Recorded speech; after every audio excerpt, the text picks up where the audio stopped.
Les anarchistes en Europe à la fin du XIXe siècle. La devise de l'anarchisme n'est rien de plus que ni Dieu ni maître, car être anarchiste, c'est adhérer à une conception politique et sociale qui se fonde sur le rejet de toute tutelle gouvernementale, religieuse ou divine, qui privilégie la liberté et l'autogestion.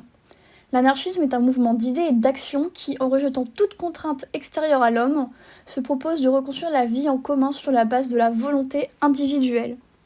Cette idéologie prend en importance à la fin du XIXe siècle, en même temps que le socialisme et le communisme, incluant en son mouvement de nombreux hommes et femmes. Pour de nombreux théoriciens de l'anarchisme, la notion d'esprit libertaire remonte aux origines mêmes de l'humanité. Des sociétés fonctionnent, et ce parfois depuis des millénaires, sans autorité politique.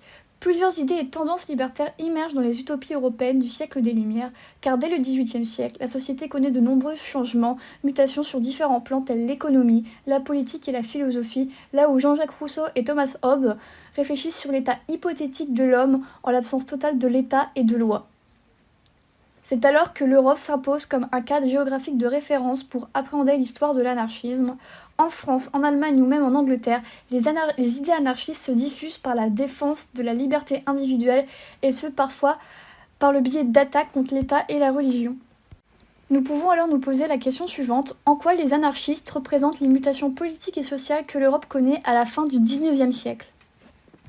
Après avoir vu dans une première partie quels sont les fondements du mouvement anarchiste et de ses penseurs au XIXe siècle, nous verrons l'émergence anarchiste en Europe, puis pour conclure sur les modes d'action et la controverse qui entourent les anarchistes.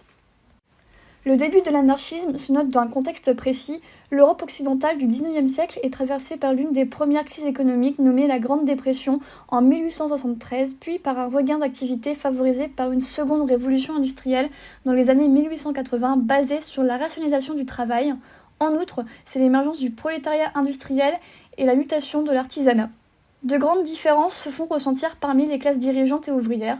C'est alors qu'en 1864, dans le cadre de la première Association internationale des travailleurs, ayant pour objectif le développement du mouvement ouvrier naissant dans les pays européens récemment industrialisés, que trois courants vont apparaître au sein du socialisme. On y note le réformisme en opposition à la révolution et aux transformations sociales trop radicales, le marxisme désirant un État socialiste et une dictature du prolétariat, et enfin l'anarchisme anti-autoritaire ayant pour principe le bon fonctionnement de la société, obtenu non par la soumission à la loi ou à quelconque sorte d'autorité. Parmi les réels premiers théoriciens de ce mouvement, nous pouvons nommer le philosophe français Pierre-Joseph Boudron, considéré comme le père du mouvement, suivi par le théoricien suisse Michael Baldwin dans les années 1860.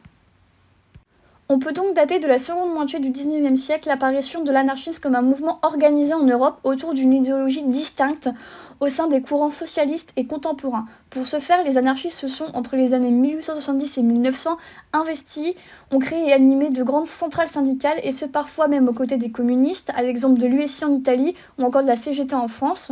Les anarchistes prennent part à des partis, par exemple avec la naissance du parti autonome anarchiste français le 22 mai 1881 à Paris, suivi par le Congrès international de Londres en juillet 1881 pour la reconstitution de l'AIT, confirmant la propagande par le fait comme moyen d'action, notion sur laquelle nous reviendrons plus tard. Par la création de ces divers partis, l'anarchisme se développe en de multiples ramifications. Il y a les anarchistes individualistes, à l'exemple du philosophe allemand Max Stirner. C'est l'un des courants anarchistes qui prônent la liberté totale des choix de l'individu. Ensuite, il y a les anarchistes socialistes qui naissent en réaction à la formation des États-nations et surtout du capitalisme lié à cette nouvelle industrialisation, s'organisant en mouvement social. C'est alors que l'anarchisme est une idéologie ainsi qu'un mouvement politique visant à l'abolition de l'État et du capitalisme, mouvement qui émerge progressivement en Europe à la fin du XIXe siècle grâce aux différents acteurs, prenant une place majeure dans les pays européens. À partir de la fin des années 1870, l'anarchisme est bien présent dans toute l'Europe, le retrouvant dans divers pays. Suite à la fondation en 1864 de la première internationale à Londres, cela indique que l'anarchisme au Royaume-Uni prend place. La pensée libertaire britannique se développe tant au sein du mouvement ouvrier révolutionnaire que dans la sphère culturelle.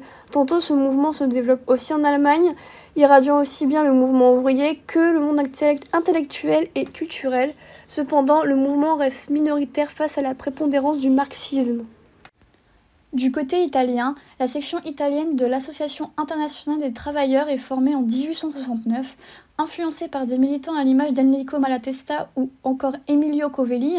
Elle définit de façon cohérente les idées de l'anarcho-communisme. Chez les Espagnols, les idées anarchistes prennent aussi rapidement racine au XIXe siècle, dû à une oppression subie par la population espagnole car d'un côté on note un régime monarchique traditionnel, tandis que de l'autre émerge le capitalisme. C'est alors en 1868 qu'envoyé par Bakunin, Giuseppe Fanelli implante l'Association internationale des travailleurs en Espagne.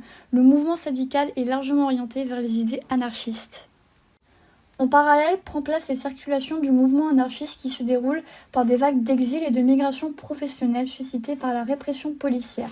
L'anarchisme est aussitôt un mouvement diasporique car effectivement, à partir des années 1880, en réaction à la multiplication des actes terroristes de propagande par le fait d'inspiration anarchiste, il y aura de nombreuses expulsions d'anarchistes ainsi qu'une répression intense envers eux.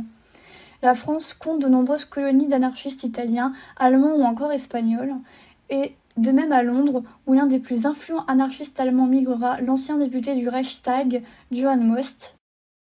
Toutefois, le mouvement, par ses actions, des fois trop excessives, le rendra tantôt impopulaire.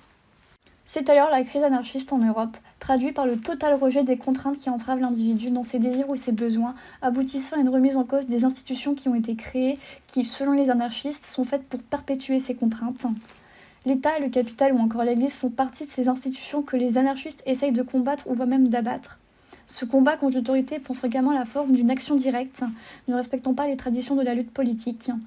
Une action directe est donc le mouvement d'un individu ou d'un groupe qui agit par lui-même afin de peser directement sur un rapport de force.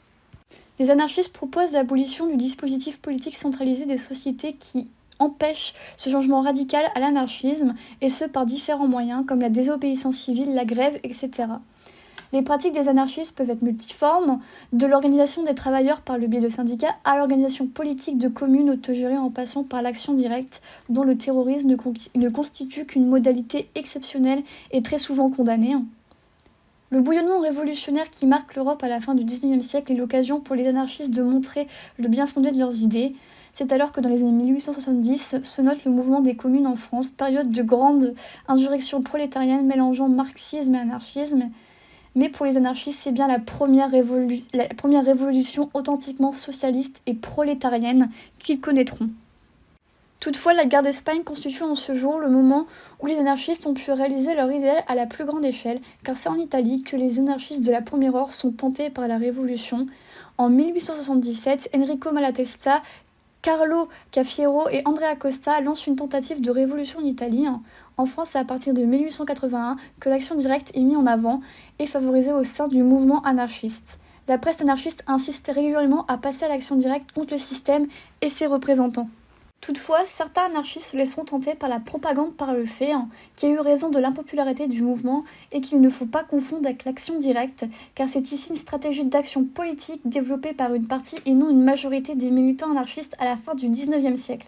C'est l'expression spontanée de l'action révolutionnaire, car il ne s'agit plus de se contenter du discours.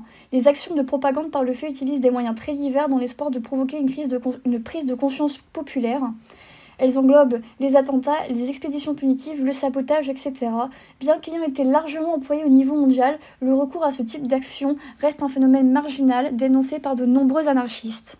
L'ensemble de ces événements, pour nombreux violents et en conséquence critiqués, auront eu raison de la réputation du mouvement et de ses représentants, car désormais, crier « Vive l'anarchie » à la fin du XIXe siècle était passible d'1 à 5 ans de prison.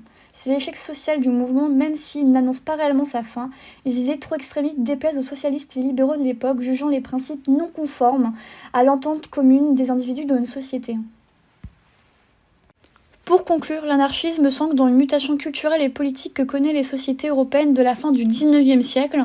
Le mouvement a connu tout d'abord un développement important dans les pays méditerranéens, mais ensuite un élargissement mondial, et ce grâce aux circulations transfrontalières qui le constituent, comme aux États-Unis ou encore en Amérique latine, comme le Brésil ou le Pérou. De même en Asie, à l'exemple de la Mandchourie, la Corée actuelle ou encore la Russie. Beaucoup des mouvements anarchistes forts vont perdre en influence, et surtout suite à la Première Guerre mondiale. Malgré les nombreux débordements notables, il est rappelé que les premiers anarchistes ont porté en eux l'énergie, l'esprit critique et l'imagination de cette époque de mutation. L'anarchisme occupe une place particulière dans l'histoire des idées politiques et a irrigué de ses impertinences de nombreux courants philosophiques.